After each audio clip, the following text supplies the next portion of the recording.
Not everyone likes reading hundreds of books. They just don't internalize what they're learning. They learn nothing. Not every book works for someone. Not everyone likes buying subscriptions to watch pre-recorded lectures. George, I'm calling you out. And not everyone likes doing question papers all day. Different people have different ways of learning the same thing. This goes true for the SAT exam as well. You must find your own way of learning, and this is what we're going to do today. For some people, Khan Academy is enough.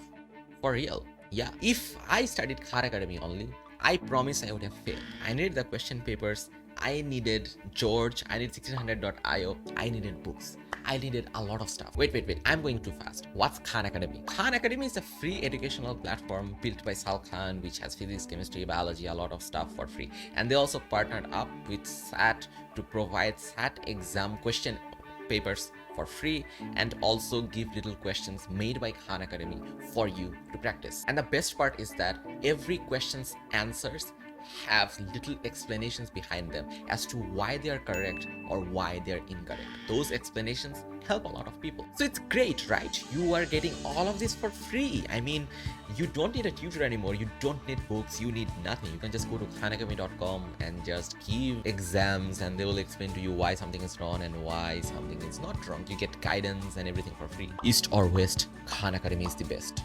I, on the other hand, hated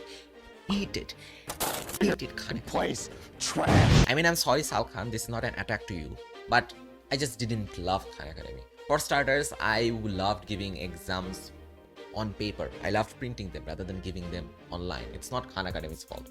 But what's their fault is that the answer explanations that they give is very surface level. They're not insightful, or maybe they are and I understood nothing. It didn't help me at all. And so, on one hand, we have Tahmid, who had all of his prep on khanacademy.com. On the other hand, you have Samin, who hated Khan Academy's SAT preparation with passion. Are you Tahmid or are you Samin? You have to figure that out. Next is books. Maybe you love reading 600 pages book and internalize everything by yourself. Maybe nothing. Books are the bane of your existence. By now you realize that you will have to figure it out by yourself. But there are two very important things that you must realize about books. One, not all books will resonate with you. There are lots of sad books for maths, for writing, for reading, everything. And some books you will absolutely love. Some you will hate with passion, and that's fine.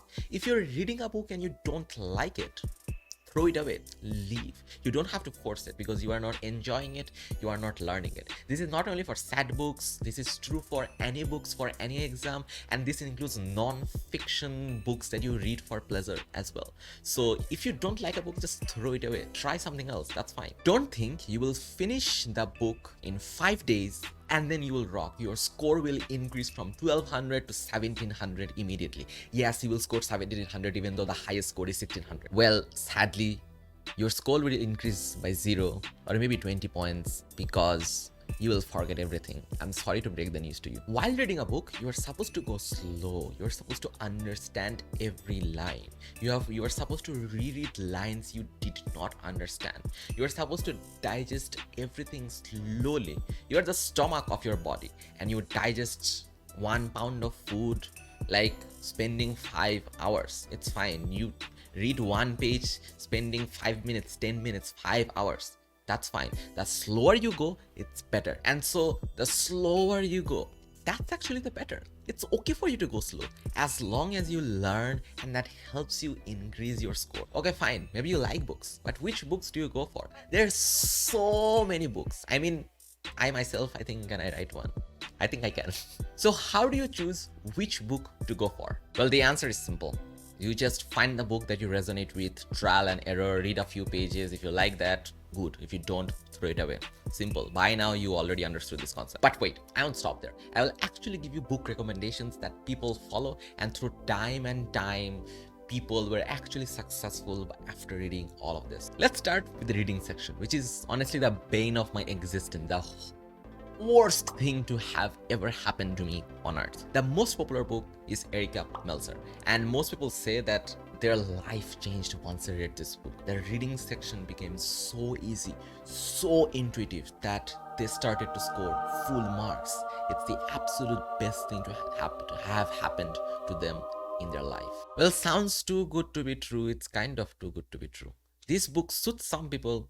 It's horrible for others. Its first few pages are absolute gold mines. I would suggest everyone to go and read the first few pages. Those are amazing. But as time moves forward, I think her concepts becomes a bit too complex and her writing style will not suit everybody. It's not well structured.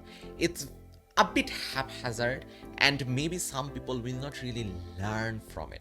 So maybe you would claim that Erica Melzer is the best book in the world, but I can really see a lot of people not understanding even one line from this book. So yeah, for example, I like this book, but it wasn't life-changing for me. Life-changing for me was 1600.io. I'll talk about it a bit later, but I mean, this book will help a lot of people, may not help you. So which should you go for? There are Princeton Review, College Panda, and some other options for you ready there as well. Read the first few pages, see if you like, and if you resonate with that, follow that. For writing, again, I read Erica Melzer's writing, and lots of people suggest Erica Melzer writing as well.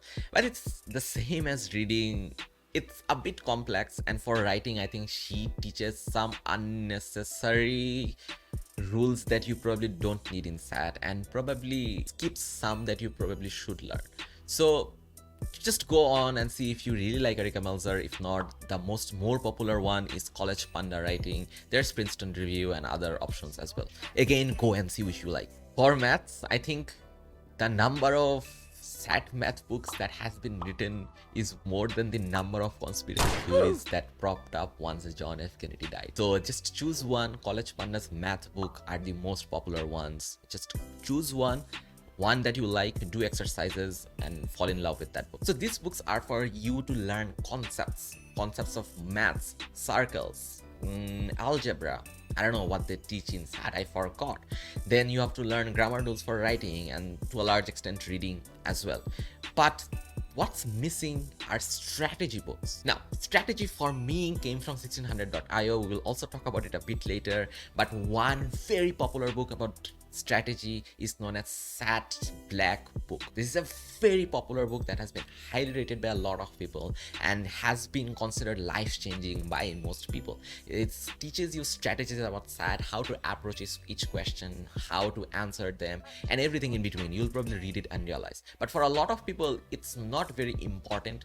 It didn't help them that much, and it won't help you that much if you jump straight into SAT Black Book and do not review and understand the concepts in the first place. So Black Book and strategies will only help you once you know the concept, and it's very important for you to have a proper strategy during exam time. It's because no matter what, no matter how big of an aptitude test SAT is, it's also important to note that it's an exam at the first place, and exam taking skills and techniques will definitely help you. So whether it's Black Book or anything else, I would suggest you to figure out some strategy through, whether it be through Black Book, online, 1600.io, or anywhere else, because it's important for you in the end. What helped me the most, however, was the website known as 1600.io.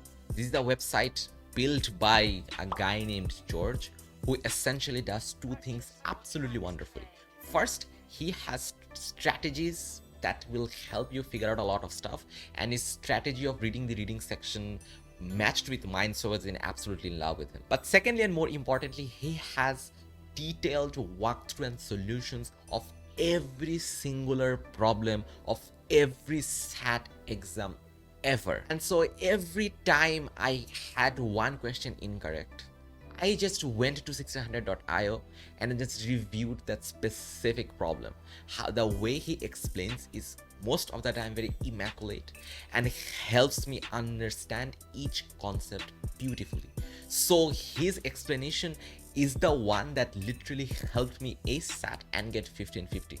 He was my trump card and my X factor. And so 1600.io may help you as well.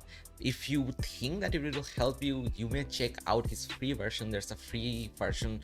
Some of his practice tests, some parts of his website are free. Go and check it out. If you think it will resonate with you, just go forward and buy a subscription. Lastly, you may be someone who learns a lot by practicing question papers. Even if you don't learn it that way, it's important for you to do a lot of question papers as well. But I think there are lots of resources for you to do question papers, and there are little techniques of doing question papers. We'll talk about that later in a separate video, but if you love doing question papers, you should go for QAS tests. We'll talk about that later, but you can also buy a subscription of UWorld, or you can do practice tests from books such as Barron's, which is hard, a lot harder than the real SAT exam, and you probably should avoid Barron's, but you probably should go for Princeton Review, College Manda, Erica Melzer, and some other books, because maybe you will practice a lot and then you will learn it that way. But specific video about how to approach practice problems with question papers, I'll release it later. One thing may seem very odd to you.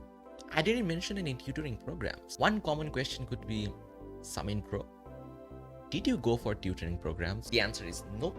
And most people I know did not go for tutoring programs as well. But you may go for them. You may love the guidance that they provide, and that may be very helpful for you. But it's very, very important for you to note that tutoring programs are there only to guide you. They want to be able to put everything down your throat. You will have to learn it by yourself, and the tutoring programs are just there to guide you. Now, some tutoring programs are absolute crap. They are bad and you should avoid them at all costs. Some are absolutely amazing and you probably should go to those tutors or to those agencies or to those tutoring centers. It depends. So just take some reviews, and if you think you really need tutoring centers, go for that. But do remember that, especially SAT, but this is true for most exams in the world, self-teaching is more important than taking in guidance or taking in tutors. So yes, in conclusion, I love 1600.io. I found Erica Melzer mediocre and moderate. Not everyone is like me. Some people love Khan Academy and hate 1600.io. That's okay, there's no magic sauce. And it's not like I scored 1550 and they score 1400. My friend David scored 1580 and more than me, and he loved Khan Academy. So it depends on what you like, your way of studying. Figure that out. That takes time, but it's very important. In this video, we talked about different ways of studying, but we didn't talk about how to approach exams, what you specifically need to learn, and how to do question papers appropriately. To understand and know all of this, click here and here. Something should pop up around here. See you, and hopefully you'll ace your exam.